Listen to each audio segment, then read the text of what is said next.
I first came up with the idea for The Miniaturist when I was in Amsterdam in October 2009.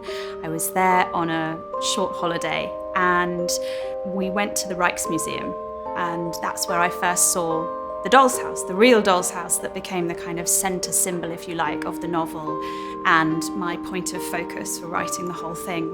And I was immediately struck by how beautiful it was, but also how imposing it was, as much as it was very intricate and intimate.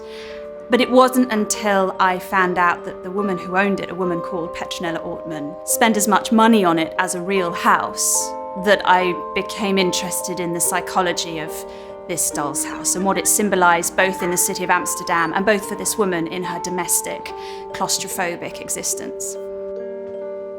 It's such a wonderful book. The story itself is so thought-provoking and interesting and unusual and unsettling. This is witchcraft. I had heard of Jessie's book, but I hadn't read it. And then I got the scripts through and I read them all in one go. Loved them and then bought the book straight away. I'd read The Miniaturist not long after it came out. I thought it was really interesting and there's very strong feminist themes in it. So I was very excited by it. And the characters are so layered. They have such inner tension, all of them. There's so much that we're all hiding. And that's all in Jessie's writing. We stand or fall together. I read it in manuscript. There were 11 publishers bidding for it.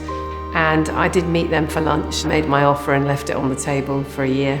And then they came back, luckily for me, and decided I was the right home for it.